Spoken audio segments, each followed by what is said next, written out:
cara pandang yang sisi lain yang kita lihat. Dan itu bedanya kita dengan orang yang tidak beriman, Bapak Ibu. Kalau di Jepang ada namanya harakiri, yaitu gerakan untuk bunuh diri ketika dia merasa dirinya gagal. Itu adalah gerakan harakiri namanya. Dan ada sekarang gerakan yang baru di Jepang, yaitu ketika dia merasa gagal, merasa dia ditipu, merasa dia sudah tidak berguna di kehidupan, dia merubah totalitas hidupnya, dimulai dengan operasi wajah sehingga dia tidak dikenal oleh orang lain, dia menjadi sosok baru, dan itu tidak dibenarkan dalam Islam, adalah sesuatu kekacauan. Sabbihisma rabbikal a'la alladhi khalaqa fasawwa. Alhamdulillahi rabbil alamin, wassalatu wassalamu ala sayyidil mursalin wa ala alihi wa sahbihi ajma'in. Rabbi shrah li sadri amri wahlul 'uqdatam min lisani yafqahu qawli.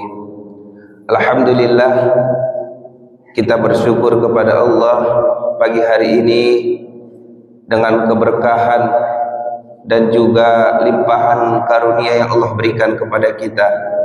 Kita bisa melaksanakan ibadah salat subuh. Mudah-mudahan salat subuh yang kita laksanakan pagi ini mendapatkan ganjaran pahala terbaik dari Allah, dan tentu kita menghadirkan ketenangan di setiap segi ataupun sendi-sendi kehidupan kita. Kemudian kita berselawat kepada baginda Rasulullah sallallahu alaihi wasallam. Allahumma salli ala Sayyidina Muhammad wa ala ali Sayyidina Muhammad.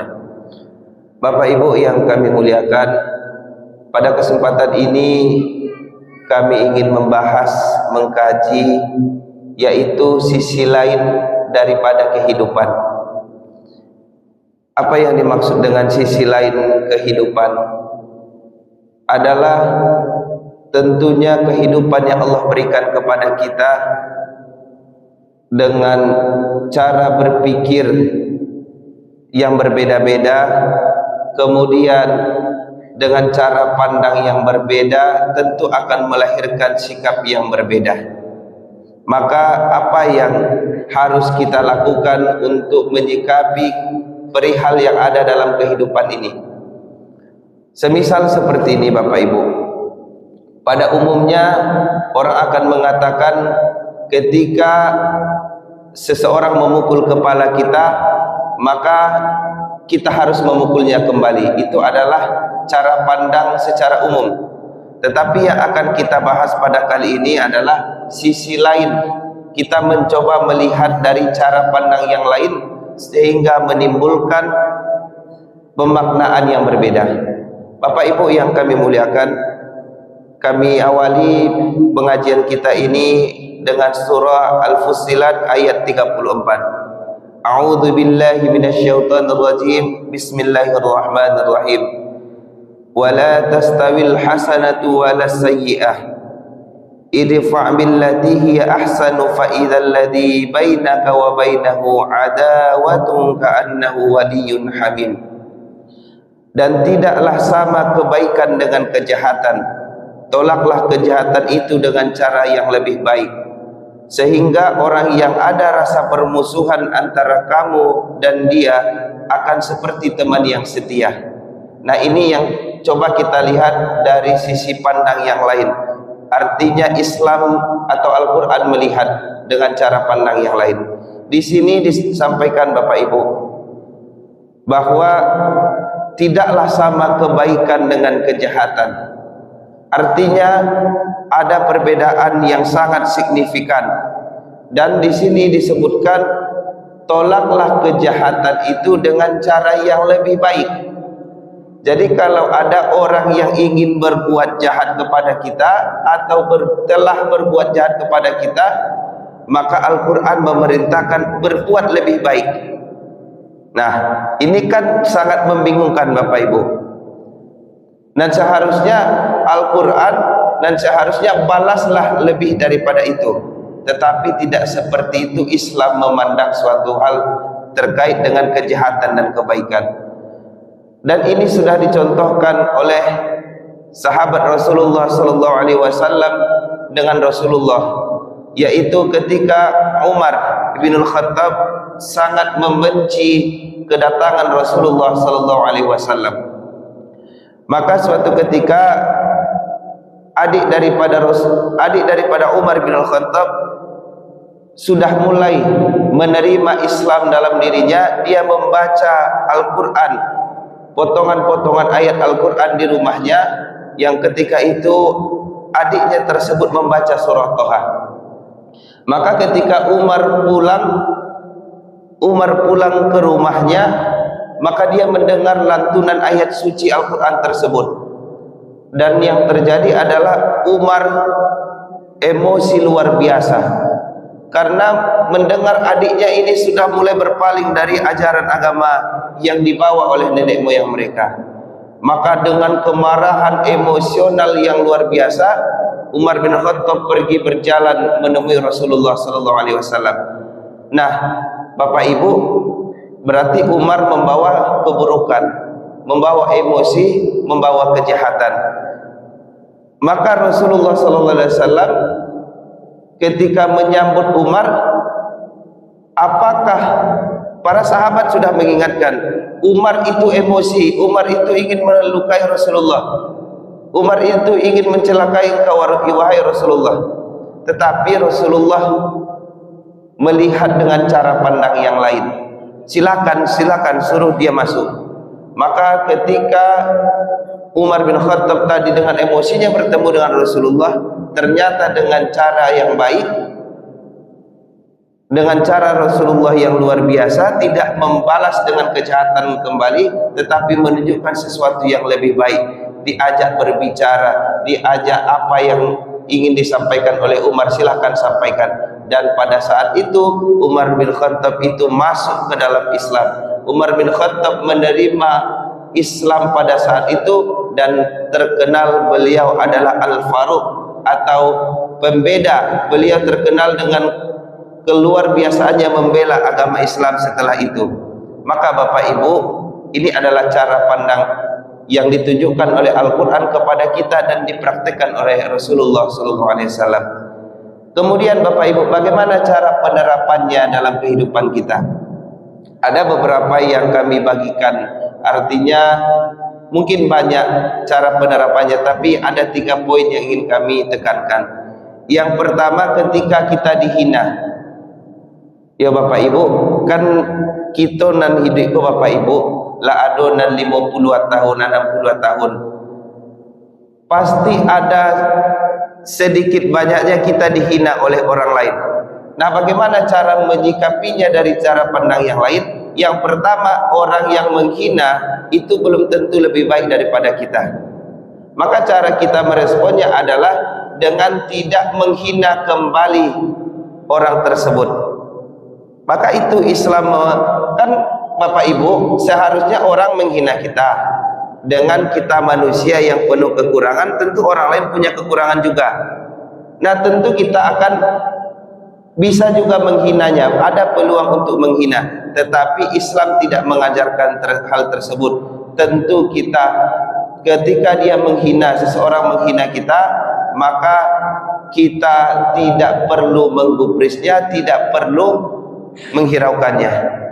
Karena yang pertama, masalah dari orang yang menghina, yang pertama dia tidak berkaca pada dirinya, karena sesama manusia. Yang kedua, kalau yang dihina itu adalah fisik, itu adalah sejatinya merendahkan ciptaan Allah Subhanahu wa taala. Kalau misal Bapak Ibu adonan mengecean, naudzubillah tsumma naudzubillah, untuk memberikan permisalan, caliak pajak tua, nyu pincang ceknya, nyu butuh ceknya. Artinya, apakah ada seseorang yang menginginkan hal tersebut? Tentu tidak. Itu adalah izin daripada Allah Subhanahu wa taala, takdir daripada Allah Subhanahu wa taala. Maka cara untuk menyikapinya, jangan dibalas hinaan tersebut. Dan kemudian Bapak Ibu, bahwa ketika kita dihina, kita harus sadari betul Allah lah pemilik takdir yang sejati dalam hidup kita. Jadi jangan kita, kalau bahasa binanya tasurui, jangan kita merasa tersudutkan karena kita tidak tahu takdir yang Allah siapkan kepada kita. Tetapi dengan satu syarat, kita tidak bertahan dengan hal tersebut. Kalau ada kekurangan, tentu kita berusaha menutupinya. Kalau misalnya orang kecean awak bansai, tentu awak kuean usaho, tapi tidak dengan membalas hinaan tersebut. Karena nanti di ayat selanjutnya Bapak Ibu, di surah Asy-Syu'ara ayat 40 nanti dijelaskan bahwa kejahatan itu adalah balasan kejahatan. Nanti kita jelaskan Bapak Ibu, kejahatan itu balasannya kejahatan, artinya bukan balasan dari kita. Ada kejahatan yang hadir kepada dirinya, ada keburukan yang hadir, bukan kita yang perlu membalasnya.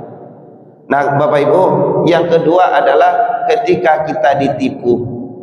Nah ini juga kita harus mendudukkan kembali cara pandang kita. Kalau kita ditipu oleh orang lain, nah apa yang harus kita lakukan? Tentu harus kita usut segala macam. Tetapi semisalnya tidak ada jalan keluarnya, tidak ada solusinya, pitiko lah hilang lah ngui, tidak nampak inyolai. Nah tentu secara umumnya orang akan stres, orang akan menyalahkan dirinya, orang akan menyudutkan dirinya sendiri. Bapak bisa ditipu, bapak pakak bana, bapak iko bana.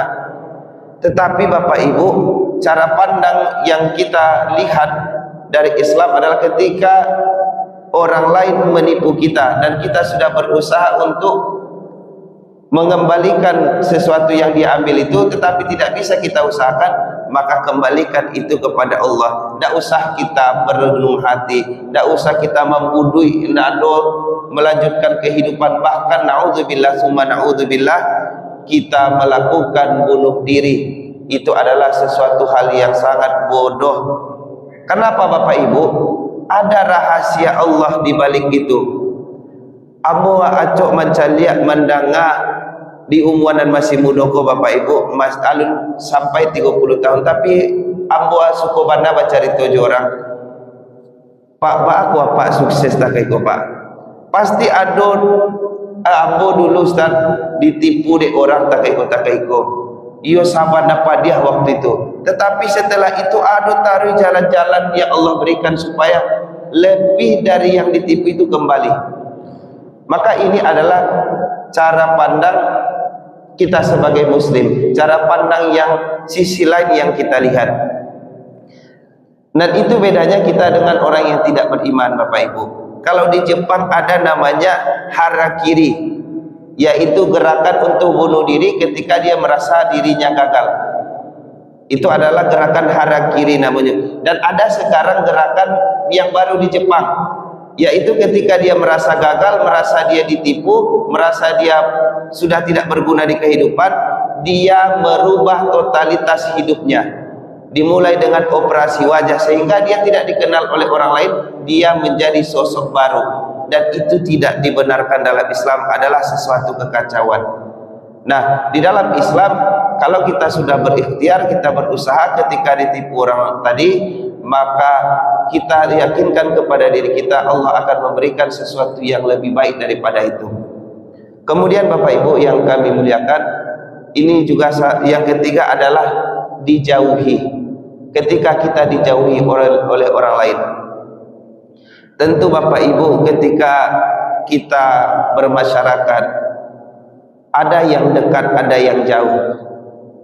Tetapi ada teman dekat kita, ada sahabat kita, ada tetangga kita yang awalnya itu dekat, tetapi hari ini rasanya begitu jauh.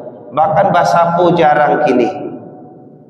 Nah, kalau kita merasa kita sudah berusaha baik, tidak bermasalah dengan orang tersebut, maka jangan kita mencoba atau istilahnya itu mencari-cari permasalahan baru. Kok awak apalah bersuuzon lah kenyo nyumang kawat tidak doanya sakuat doa apa salah macam. Nah itu adalah sesuatu yang tidak berguna. Apa yang harus kita lakukan? Bahwa kita melihat dari cara pandang yang lain. Mungkin Allah menjauhkan kita dari orang tersebut ada mara bahaya, ada kejahatan yang Allah lindungi daripada kita. Mungkin inyo acok manggibah, mungkin inyo di muka awak elok, di belakang awak memburuk-burukan. Jadi itu cara pandangnya yang lain Bapak Ibu. Jangan kita hanya berpikiran seperti inyo jawan awalnya, iyalah. Ingat ayat ini tadi, balaslah keburukan dengan kebaikan yang lebih baik daripada itu. Bahkan Bapak Ibu, begitu luasnya dunia ini, tetapi sejatinya dia sangatlah sempit. Baku itu Bapak Ibu, kadang sampai puluh tahunan lalu jai awak ke orang, kiranya kini nyo tolong awak. Itu sampainya kehidupan kau, walaupun dunia kau lapang, tapi sejatinya kehidupan ini sempit Bapak Ibu. Kadang awak lah panik mana, lah kadang lah sibuk mana cuma jatuh-jatuhan orang tu. Kiranya dapatnya musibah orang tu kan pertama tiba. Apa rasanya tu Bapak Ibu? Nah artinya dalam kehidupan ini kita harus mampu melihat dari cara pandang Islam yang baik dan benar. Bapak Ibu yang kami muliakan, kemudian di surah yang kami sampaikan, ya surah tadi ayat 40, a'udzubillahi minasyaitonir rajim, bismillahirrahmanirrahim, wa jazaa'u sayyi'atin sayyi'atun mithluha faman 'afa wa aslaha fa ajruhu 'ala Allah innahu la yuhibbudz zalimin. Dan balasan suatu kejahatan adalah kejahatan yang setimpal. Tetapi barang siapa memaafkan dan berbuat baik kepada orang yang berbuat jahat tersebut, maka pahalanya dari Allah, dan Allah tidak menyukai orang-orang yang berbuat zalim. Nah Bapak Ibu, di sini Allah sampaikan, ketika orang berbuat jahat maka balasannya adalah kejahatan, tetapi tidak Allah sebutkan siapa yang membalas kejahatan tersebut. Tentu Allah yang membalas kejahatan tersebut. Tidak usah kita sibuk-sibuk orang menjatuhan awas si puluh menjatuhan, jangan Ibu, jangan bapak-bapak, tak itu jangan kita umur itu, karena Allah yang akan membalas orang tersebut dan Allah pula yang membalas pahala kepada kita. Tetapi Bapak Ibu yang kami muliakan, tentu tidak dengan membiarkan semena-mena. Istilahnya seperti ini, kok misalnya kita dihina, ada kekurangan, kita padian saya, bahkan kita cari-cari masalah Pak, itu menjadi sesuatu yang heboh istilahnya, itu cari-cari masalah namanya. Kalau ada kekurangan awak, kok bisa jangan awak tampaan, kok bisa awak suruh-suruhan, dan berusaha kita untuk memperbaikinya. Kok misalnya rasa kinan alun ado, kita usahawan. Kok ada dan keburukan, kok istilahnya gigi kunyang istilahnya Bapak Ibu, ini kan bisa dibarasihan tuh. Dan kalau awak bertahan dengan itu, yunda baado gigi kunyang kok kan lah ikolo takdir, tidak bisa mau itu usahawan. Tetapi kalau lah sempat orang menghina, lah orang sempat mencaci awak, biarlah awak pailoan Allah dan membalas hinaannya, awak dapat kebaikan. Tetapi kalau bisa diusahakan, tetap juga diusahawan. Tidak lo berpangku tangan Bapak Ibu, tidak kita tunggu, tidak kita padian seh. Nah itu adalah sesuatu yang keliru juga. Maka Bapak Ibu yang kami muliakan, mudah-mudahan kita mampu lebih baik lagi setiap harinya. Begitu aturan yang Allah berikan kepada kita, dan itu bisa kita lihat di kehidupan nyata kita dalam bermasyarakat. Orang yang elok, orang yang tidak menggaduh orang, insya Allah jalannya lancar, kehidupannya selamat. Orang nan menggaduh, orang nan apa namanya itu, mengasuh-asuh, orang yang babuek zolim, itu hidupnya susah. Allah dan mengecehan, kejahatan akan Allah balas juga dengan kejahatan. Kejahatan inyo dan membuat inyo jatuh dalam kesusahan dalam hidupnya. Bapak Ibu yang kami muliakan, itulah mungkin pengajian kita. Mudah-mudahan ada manfaatnya dan mampu kita melihat sisi lain dari kehidupan kita. Assalamualaikum warahmatullahi wabarakatuh.